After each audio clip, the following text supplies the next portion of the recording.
여러분 안녕하십니까? KBS 아메리카 뉴스입니다. 2020년 미국 대선이 이제 본격적인 카운트다운에 들어갔습니다. KBS 아메리카는 오는 11월 대선 향방을 오늘과 내일 이틀 동안 분석해 내보냅니다. 예상치 못했던 코로나 전국 속에 현재 지지율상으로는 민주당 조 바이든 후보가 트럼프 대통령을 크게 앞서고 있습니다. 지금 당장 선거를 실시한다면 트럼프 대통령의 필패가 예상된다는 분석이 나오는데요. 김경일 기자가 보도합니다. 정치 전문 웹사이트 리얼 클리어 폴리틱스 대선 지표율 조사 결과 트럼프 대통령은 40.9%, 바이든 민주당 대선 후보는 50%를 차지했습니다. CBS와 유고부 조사 결과 트럼프 대통령 41%, 바이든 후보 51%입니다. 정치 전문 매체 폴리티코는 트럼프 대통령이 11월 대선에서 패할 것으로 예상했습니다. 지지율 하락으로 트럼프 대통령은 공화당에서조차 외면받고 있습니다. 트럼프 대통령을 돕느니 민주당 후보를 찍겠다는 사람까지 늘고 있습니다. 레이건 전 대통령 재단은 레이건의 이름과 이미지를 트럼프 대통령 재선에 이용하지 말라고 요구했습니다. 공화당 후원 큰손인 일부 유통과 석유업계 재벌들도 트럼프 대통령 낙선 캠페인 링컨 프로젝트에 몸담고 있습니다. 특정 후보를 겨냥한 낙선 운동 모금액은 2천만 달러로 역대 최고 수준입니다. 트럼프 대통령 지지층도 근간이 흔들리고 있습니다. 50개 주 가운데 워싱턴 DC와 메인, 네브라스카주를 제외하면 모든 주가 승자 독식제를 채택하고 있습니다. 8월 전당대회도 마찬가지로 각 당의 선거인단 과반수의 지지를 받은 후보가 승자 독식제로 대선 후보로 확정됩니다. 승자 독식제는 1%라도 이기는 후보가 모든 선거인단을 가져가는 것입니다. 지난 2016년 힐러리 클린턴 후보가 300만 표 이상을 앞섰지만 선거인단에서 패배했습니다. 코로나로 공화당 강세 지역이 경합주로 바뀌고 경합주에서 지지율 하락은 트럼프 대통령 재선 최악의 시나리오가 되고 있습니다. 지난 2016년 대선 승리 핵심은 러스트벨트였습니다. 민주당 지지층이던 지역 노동자가 보호무역을 앞세운 트럼프 대통령을 지지했기 때문입니다. 그러나 코로나 사태로 실업자가 급증하고 있습니다. 공화당 강세인 텍사스와 애리조나, 플로리다주마저 민주당과의 경합주로 분류됐습니다. 바이든 후보가 지표에서 우세합니다. 트럼프 대통령은 지지층을 다지는 화려한 전당대회를 계획했지만 이 또한 코로나로 취소되면서 막판 변수를 준비하고 있다는 분석입니다. 이는 5차 경기부양책 준비와 코로나 확산 중국 책임 돌리기, 치료약과 백신 개발, 무역정책, TV 토론회 등이 변수가 될 전망입니다. KBS 뉴스 김경일입니다.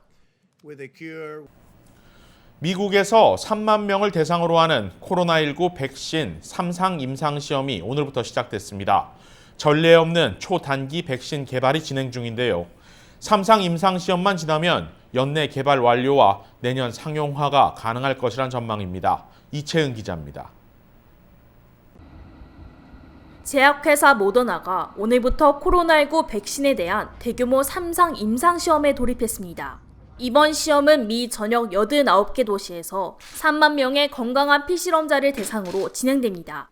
무작위 대조시험 형식으로 진행돼 한 그룹에는 2차례의 백신을 접종하고 다른 그룹에는 가짜약인 플라시보를 투여하게 됩니다. 2차 접종을 마친 피실험자들은 다시 일상으로 복귀해 추후 코로나19에 감염됐는지, 감염이 됐더라도 중증으로 심화됐는지 등을 정기적으로 검사받게 됩니다. My family is medical. My husband is a police officer, so we're all on the front lines and can be easily affected by it. So doing our part to eradicate it is very important to me. 모더나의 이번 3상 임상시험은 현재 세계 최대 규모의 코로나19 백신 임상시험입니다. 앞서 1상과 2상에서는 별다른 부작용 없이 항체가 형성됐다고 밝혔으나 초기 단계 시험이고 세부 내용이 공개되지 않아 3상까지는 추이를 지켜봐야 한다는 지적이 나왔습니다. 또한 1상과 2상에서는 비교적 적은 수의 인원으로 진행됐기 때문에 대규모로 진행될 3상의 결과가 더욱 중요하다는 분석입니다. Once we introduce this into a large group of people, we can truly see the efficacy of the vaccine as well as the safety of the vaccine. 한편 모더나는 성명을 통해 내년부터 최대 10억 회 분량의 백신을 만들어 배포할 수 있을 것이라고 밝혔습니다. 이번 3상 임상시험이 성공적인 결과를 입증할 경우 코로나19 백신의 상용화 속도는 더욱 빨라질 전망입니다. KBS 뉴스 이채은입니다. 트럼프 대통령의 최측근인 로버트 오브라이언 국가안보보좌관이 코로나19 양성 판정을 받은 것으로 확인됐습니다. 트럼프 대통령을 근접하는 보좌진이 코로나 양성 판정을 받음에 따라 백악관에도 확산 우려가 일고 있는데요. 일단 트럼프 대통령은 최근 오브라이언 보좌관을 만난 적이 없다고 밝혔습니다. 이우수 기자입니다. 트럼프 대통령의 최측근이자 근접해서 보좌를 하고 있는 마이크 오브라이언 국가안보 보좌관이 코로나19 양성 판정을 받았습니다. 오브라이언 보좌관이 국가안보회의를 총괄하고 있는 만큼 트럼프 대통령을 비롯한 백악관 핵심 인사들의 바이러스 감염과 백악관 내 확산이 우려되고 있는 실정입니다.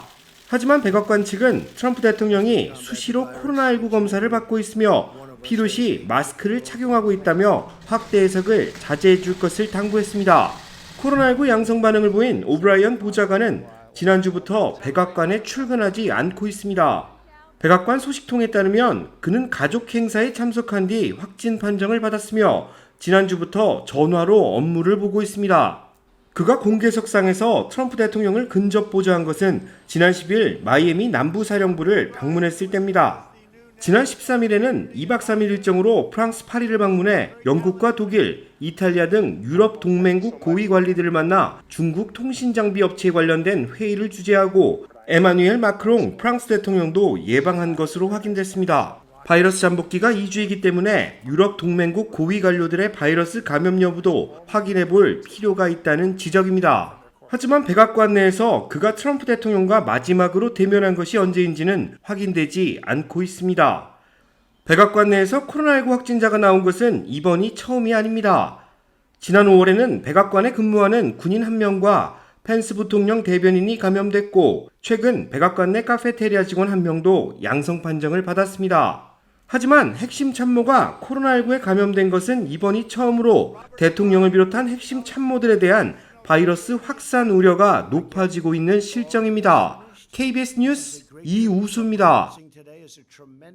이달 말 만료되는 연방정부의 추가 실업수당이 현행 $600에서 $200로 줄어들 수 있을 것으로 보입니다. 공화당 상원은 오늘 발표하는 추가 경기 부양안에서 이같이 실업수당을 축소하는 안을 백악관과 합의한 것으로 전해졌습니다. 모두 $1조 달러에 공화당 상원의 추가 경기 부양안은 앞서 민주당 하원이 통과시킨 $3조 히어로스 법안과 규모 면에서 차이가 있습니다. 다만 중저소득층 가정에 1인당 $1,200의 현금 지급과 중소기업 급여 보호 프로그램 연장 등은 양측 법안 내용에 모두 포함됐습니다. 공화당과 민주당은 각각의 안을 놓고 다음 달 초까지 최종 협상을 벌여야 합니다. 휴회에 들어가는 8월 첫째 주가 지나면 관련 법안은 9월이 지나야 통과할 수 있는 만큼 시간 싸움이 될 것이라는 분석입니다. 마이애미 말린스 선수 14명이 집단으로 코로나19에 감염됐습니다. 간신히 리그를 재개했던 메이저리그가 또다시 시즌 중단의 위기에 몰렸습니다. ESPN 등 스포츠 매체들은 오늘 일제히 속보로 말린스 선수단에서 추가 확진자 10명이 쏟아져 나왔다고 보도했습니다. 앞서 어제 내야수 게럿 쿠퍼 등 3명이 확진 판정을 받았고 개막 직전에는 포수 호르헤 알라포가 확진 판정을 받았습니다. 말린스는 메이저리그가 개막한 이후 필라델피아와 개막 원정 3연전을, 바로 전에는 애틀랜타와 시범 경기 2게임을 가졌습니다. 따라서 타 구단 선수들까지 감염됐을 가능성도 배제할 수 없게 됐습니다. 당장 오늘 마이애미 말린스와 볼티모어 오리올스 홈 개막전, 필라델피아와 뉴욕 양키스 경기는 모두 취소됐습니다. 메이저리그 사무국은 비상회의를 소집하고 감염 경로를 모두 추적해 전수조사를 실시하겠다고 밝혔습니다. 여전히 높긴 하지만 미국 내 코로나19 일일 확진자 수가 조금씩 줄어드는 양상을 보이고 있습니다. 10,000명을 넘던 캘리포니아주 일일 확진자 수도 6천여 명대, LA 카운티 역시 오늘 2천여 명대로 내려왔습니다. 조심스럽지만 정점을 지난 것으로 보인다는 분석들이 나오고 있고 이번 주가 중대한 고비가 될 것이라는 전망입니다. 뉴스 마칩니다. 고맙습니다.